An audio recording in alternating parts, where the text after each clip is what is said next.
vosotros. Lectura del Santo Evangelio según San Lucas. En aquel tiempo la gente se apiñaba alrededor de Jesús y él se puso a decirles: esta generación es una generación perversa. Pide un signo, pero no se le dará más signo que el signo de Jonás. Pues como Jonás fue un signo para los habitantes de Nínive, lo mismo será el Hijo del Hombre para esta generación. La reina del sur se levantará en el juicio contra los hombres de esta generación y hará que los condenen, porque ella vino desde los confines de la tierra para escuchar la sabiduría de Salomón.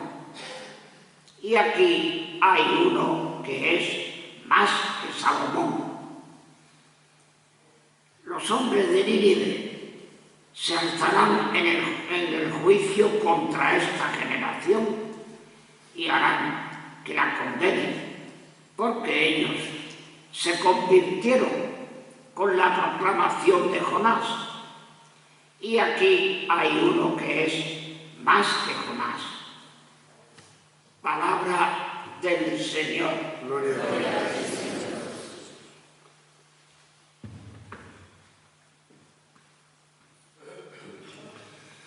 Queridos hermanos sacerdotes, señor hermano mayor y Junta de Gobierno de la Real, Fervorosa, Ilustre y Salesiana Hermandad y Cofradía de Nazarenos, en nuestro Padre Jesús de la oración en el huerto de Getsemaní, María Santísima del Rosario en sus misterios dolorosos y San Juan Bosco, queridos hermanos todos.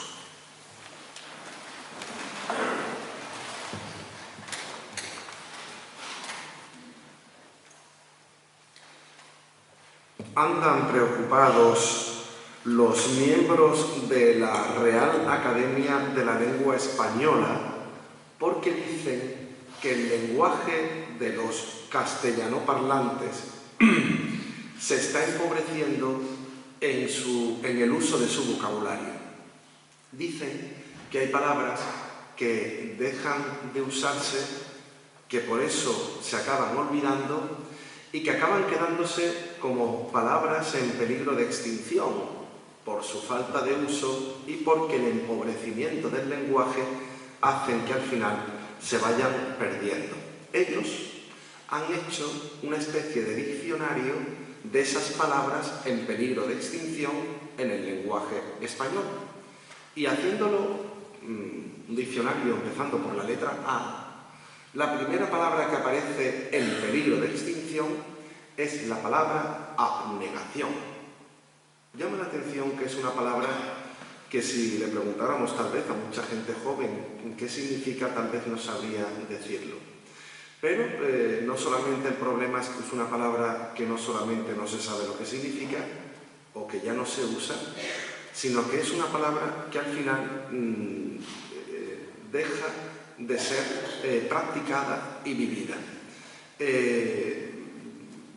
No solo no se conoce, sino que además el mundo se encarga de ofrecernos todo lo contrario de lo que la palabra abnegación significa. Y sin embargo, en el lenguaje cristiano es esencial, es condición y modo de vida y de seguimiento. Ya la misma Virgen reconocía cuando colgó como filigrana los versos del Magnificat que el Señor ha mirado mi humillación y por eso todas las generaciones me van a llamar bienaventurada y me van a glorificar por toda la tierra, porque el Señor ha mirado mi humildad. Y llama la atención especialmente porque en la Virgen la abnegación es santo y seña y modo de vida y seguimiento desde el principio de los inicios de su propia vocación. Cuando Jesús barrunta la cruz y cuando llega el momento en el que le dice a sus discípulos: subimos a Jerusalén, Sucedió después de la transfiguración, después de que el Señor en el monte Tabor se manifestara en toda su gloria, en todo su esplendor, y Pedro, Santiago y Juan aparecieran extasiados diciéndole: Señor, hablando con Moisés y Elías, vamos a hacer 3 tiendas, una para ti y otra para cada uno de ellos. Qué bien se está aquí. Cuando el Señor les dijo: ahora tenemos que subir a otro monte, subimos a Jerusalén, y allá el Hijo del Hombre lo van a justiciar, lo van a juzgar, lo van a coronar de espinas, lo van a flagelar, lo llevarán reo, lo matarán, al tercer día resucitará. Cuando San Pedro oye todo esto, después de haber visto esa magnificencia en el día de su transfiguración, el mismo Pedro le reprocha a Jesús: Señor, eso no puede pasarte a ti. Todo este calvario de muerte, todo esto que estás barruntando, de tanta desgracia que te va a suceder, eso a ti no te puede pasar. Y el mismo Jesús, rebrincado por dentro, le dijo: apártate de mí, Satanás, porque me haces tropezar. Tú piensas como los hombres, no como Dios. E inmediatamente enhebró la frase que por excelencia es la de la abnegación en el Evangelio.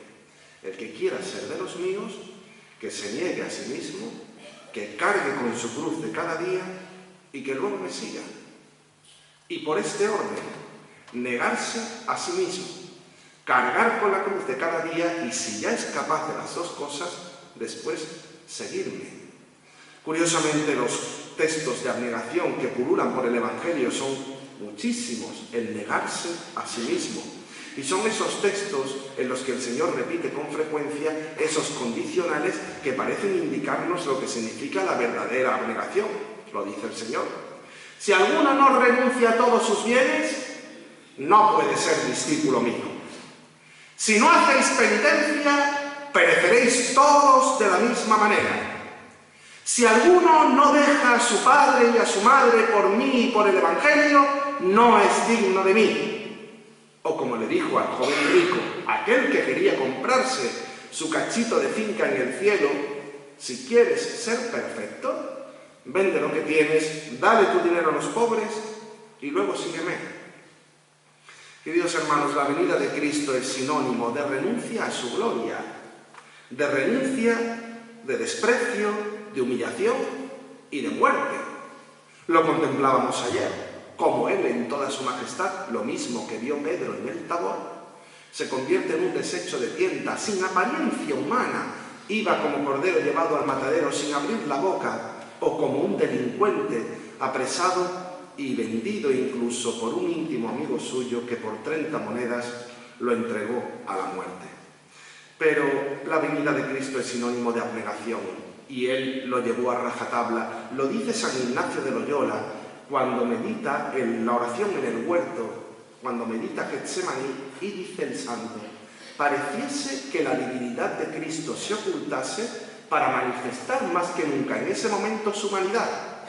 El Señor, donde más humano es en el momento en el que empieza el Calvario, ya aquí, en el huerto de los Olivos, después del chaparrón de la sinrazón que era ver a sus íntimos amigos, a los que ordenaba sacerdotes en la última cena, poco antes de acudir al huerto, y uno lo vende, el otro después lo negaría, y los demás cobardemente huyen para no tener nada que ver con la suerte de este hombre. La abnegación del Señor es una invitación también a una abnegación nuestra, sobre todo cuando la comodidad de hoy, que solo busca salvar al hombre por el hombre, lo busca salvar aquí en la tierra. La gente no es abnegada, no somos abnegados, porque haciendo una revisión de nuestra propia vida, y estamos en los inicios de la Cuaresma y todavía queda, pues cada uno de nosotros, haciendo sus propósitos y haciendo sus componendas, se acaba dando cuenta de que esas invitaciones que nos hace la misma pedagogía cuaresmal, el ayuno, la penitencia, la mortificación, pues muchas veces van quedando simplemente en propósitos del que cumple la vigilia en viernes y el que hizo, vete a saber, qué ayuno el miércoles de ceniza. Por desgracia, de penitencia, de mortificación, de austeridad, de sobriedad, de desprendimiento, todos andamos escasitos, andamos bien cortitos. Hacemos las cosas por seguir la corriente, en un mundo donde lo superfluo se ha convertido en imprescindible. donde la gente no puede pasar ya sin tener aquello que todo el mundo tiene, porque si no, acaba uno amargado, deprimido, encerrado en su casa, pensando que se le viene el mundo encima. El mundo nos dice, sí, sí, sí. Y había santos que nos enseñaron que había que acostumbrarse a decir que no, a abnegarse. La gente dice a vivir que son 2 días, solo se vive una vez, comamos y bebamos que mañana moriremos, la vida es muy corta. Por desgracia, ante los lujos por todas partes en los que nos vemos inmersos, ante las comodidades de hoy innecesarias, donde nadie le gusta vivir apretados, donde los que recuerdan todavía la crisis y barruntan la otra, algunos se apuntaron tal vez al paro en todos los sentidos, no solamente a la escasez del trabajo, y luego le pidieron un pequeño esfuerzo y fueron imposibles de sacarlo adelante. El placer por el placer, los móviles de última generación, los caprichos, las componendas. Si cada uno de nosotros pudiera pasar por todos los escaparates de Alcalá, pudiendo decir cuánta cosa no necesito, verdaderamente estaría haciendo una auténtica escuela de abnegación y un auténtico espíritu cuaresmal. Acostumbrados a tanto, cualquier revés nos revela por dentro. Y así vemos cómo todo esto tiene trascendencia en nuestra misma sociedad. Familias arruinadas celebrando primeras comuniones como si fueran bodas, gente que viaja y que hace planes en el Rocío y se llevan 15 días fuera de su casa, rebajas que son mentiras, baños de lujos por todas partes. Luego te sale la gente diciendo, oiga, es que la vida está muy mala. ¿Que la vida está mala? La vida estaba mala en el año 40, no ahora. Porque para bien o para mal, estamos viendo que la vida de por sí ya es un calvario, incluso para aquellos que la vida está mala porque quieren nadar en la abundancia. Todo esto al final el materialismo al que hay que atajar, y para eso se nos invita en la limosna de la Cuaresma, no solamente para que las arcas de las parroquias, de los cepillos, de las colectas se llenen, o para la gente que tranquiliza su conciencia con un donativo, no, la limosna es para desposeerme de mi propio yo, expropiarme para los demás. Aquello que más me cuesta, a lo que más atado estoy, es aquello que yo tengo que repartir para sentirme despegado de algo que me aprieta y a lo que estoy apegado. Porque si no, las almas se nos están acabando en el camino, se nos están quedando en el camino. Y todo esto, al final, tiene consecuencias en el alma y tiene consecuencias en la sociedad. Una vida muelle, donde la tibieza acampa a sus anchas, donde vemos gente viviendo el matrimonio a término medio, donde vemos gente con una auténtica negación de la fe, que luego es de comunión tal vez diaria, donde vemos la derrota en la tentación, donde la gente es incapaz de luchar y de enfrentarse al enemigo, que tantas veces como una serpiente, como aquella del Génesis, anda buscando a quien picar y a quien tentar. Hoy verdaderamente descubrimos que sobran los discursos. Los curas nos paseamos por un montón de parroquias predicando tribus, que varios centenarios, novenas, funciones principales, pero verdaderamente uno se da cuenta de que sobran los discursos. Y sobran los discursos porque ya hoy vivir la vida y vivirla desde el sentido de la abnegación es una penitencia, y el cura no me lo tiene que recordar. Hoy vivir la vida es una penitencia, uno lo descubre cuando ve las mismas revistas a esos ricos y famosos, a todos esos que viven en casoplones y que tienen todas las caras ellas recauchutadas de tanta cosa que se han hecho, que parecen auténticos monos. Y resulta que luego, cuando se acaba la foto, cuando se cierra la revista, cuando se van los fotógrafos y cuando uno se quita la ropa prestada, aparece una mujer sola, sin cariño, sin alguien que le diga un te quiero, sin un hijo que se le acerca, sin un pañuelo con el que enjugar sus lágrimas. La verdadera penitencia no está en el exterior, en la fachada, en el escaparate, en el oropel. La verdadera penitencia la viven ellos por dentro, y hoy vivir la vida es una penitencia. Vivirla cada uno en el sitio que le corresponde. Todo el mundo, aun cuando nada es la abundancia, vive una penitencia porque tal vez lo que uno le hace más feliz, y lo sabemos, que es el amor de los nuestros, cuando uno no lo tiene, verdaderamente se da chocazos en las paredes, buscando y mendigando a alguien que le quiera. Hay que aguantar un poquito. Y esa es la lección fundamental de la persona que es abnegada, de la que se niega a sí mismo y sabe darle sitio y protagonismo a los demás. Hay que aguantar un poquito. Hay que aguantar en el matrimonio. Hay que aguantarlo a él. Hay que aguantarla a ella. Hay que aguantar en la parroquia. Hay que aguantar al cura. Hay que aguantar en la hermandad. Hay que aguantar en el gobierno de la hermandad. En el otro, no. Hay que aguantar en muchas cosas, porque lo fácil es largarse. Lo fácil es quitarse del medio. Cuando la gente dimite, la gente tira la toalla, cuando la gente ya está harta ya de tanta cosa, uno se da cuenta de que al final la única esperanza en la que uno descansa es en aquel que, como la Virgen, sabe anularse incluso a sí misma para dar todo su corazón y su protagonismo al Señor. Hay que aguantar, porque lo fácil es largarse cuando uno solamente espera el reconocimiento y el aplauso. Y muchas veces ese reconocimiento y ese aplauso ni te llega en la parroquia, ni te llega en la hermandad, ni te llega tal vez en el sitio en el que tú te crees que eres el líder. Por eso la abnegación es tan amiga de la cruz, y por eso el Señor lo puso como condición sine qua non para ser de los suyos. El que quiera ser de los míos, primero que se niegue, y luego negándose a sí mismo, que cargue con su cruz de cada día. ¿Qué cruz me ha tocado?, dice la gente. Claro que sí. Esa es tu cruz, la de la incomodidad, la de las estrecheces, la de los problemas de cada día, de la de los 200.000 nazarenos que salen en estación de penitencia en la archidiócesis de Sevilla, algunos llevando cruces bien gordas. ¿Qué lleva usted en los lomos? ¿Qué lleva usted en la espalda? ¿Qué es esa cruz que tantas veces uno intenta acomodarla cuando hace su estación de penitencia, cuando sale en procesión por las calles de Alcalá, de Sevilla, de nuestros pueblos? ¿Qué cruz es la que usted lleva?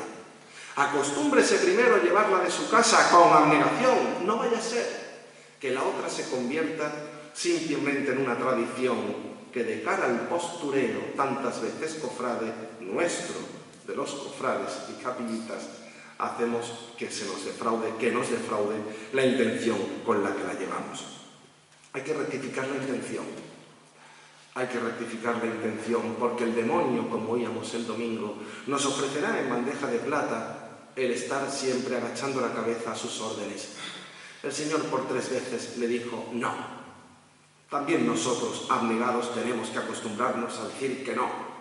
Cuando me sale pronto el genio y el mal carácter, cuando me llegan los rencores y los resentimientos, cuando llega la tragedia por una tontería, cuando no tengo cobertura en el móvil y todo parece un drama, cuando se me rompe el coche un domingo de agosto a las 3 de la tarde en la carretera de Cáceres, también ahí. Cuando llegan los problemas porque no tengo las cosas que tengo siempre a la mano, cuando me cortan el agua, cuando yo esté con el pijama de vino en la caja de muerto, pues hasta alguien vendrá a quitarme la alianza. Me iré solito y vacío, negándome de todo, desposeído de todo, y abrazándome a la cruz de la abnegación, donde verdaderamente todo lo que he acumulado y todo lo que he disfrutado, al final el viento se lo lleva. Pues esa es verdaderamente nuestra cruz, la que nos gloría de librarnos, como decía el Señor. Dios nos libre de gloriarnos si no es en la cruz de nuestro Señor Jesucristo. Y la cruz se convierte en la vida que muchas veces pues se tuerce. En muchos edificios, en muchísimas iglesias, tal vez en esta misma, los arcos son el símbolo también de nuestra vida. Hay veces, detrás de cada uno de estos arcos, picando, habrá un ladrillito. Hay veces que la vida se convierte en algo cómodo y se sobrelleva, cuando uno, como un ladrillo, está encima de otro, haciendo un pilar hacia arriba. Qué bien se está aquí. Pero hay veces, como sucede para hacer el arco en arquitectura, en que el ladrillo se tuerce. Es decir, igual que la vida, hay veces que la vida se tuerce. Y llega un momento en el que tú, en tu familia, en tu hermandad, en tu parroquia, en tu vida personal, puede que estés en una posición muy incómoda, como lo estará el ladrillo del medio. Si ese ladrillo del medio, que está en una postura tan incómoda, dijera qué mal se está aquí, qué incomodidad, voy a quitarme del sitio cuando yo estaba tan cómodo uno encima de otro. ¿Y cómo la vida me ha torcido? Si el ladrillo del medio dijera qué incómodo estoy aquí y se quitara del medio, la iglesia entera se vendría abajo. Hay veces en la que en la posición que te ponga la vida es la ocasión para besar más la cruz y para entender tu cruz de cada día. Hay veces que la vida se tuerce, como el ladrillo, pero resulta que la belleza del arco no está en los de abajo, sino en el de arriba. Aguante usted, aguante en la vida, en la familia, en la hermandad, aguante la procesión que usted lleve por dentro, sepa amarla, besarla. Santa Ángela de la Cruz le decía a sus hijas en un escrito precioso sobre la cruz: nuestro país es la cruz. En la cruz voluntariamente nos hemos establecido y fuera de la cruz nos sentimos forasteras. Y lo decían ellas, las que delante del árbol verde y seco del Señor juran pobreza, castidad y obediencia, como nuestras clarisas, como nuestras hijas de la caridad, como los religiosos de la vida consagrada. Pobreza, castidad y obediencia por el reino de los cielos. En esa cruz de cada día, nuestro país es la cruz. En la cruz voluntariamente nos hemos establecido y fuera de la cruz nos sentimos forasteras. En el huerto de los olivos no había cruz, porque todavía no había llegado el momento en el que al Señor en los lomos y en las espaldas se la cargaran, pero ya se barrunta la tragedia, porque la sangre que derrama como sudores por la frente del divino Nazareno ya está barruntando la cruz en su cabeza. Pase de mí este cáliz, Señor. Acepta tu cruz, ama tu cruz, para que para ser de los suyos, antes de salir el domingo de Ramos a la calle, te acuerdes que primero te tienes que negar a ti mismo, que luego cojas tu cruz de cada día y ya luego salgas de Nazareno siguiéndole.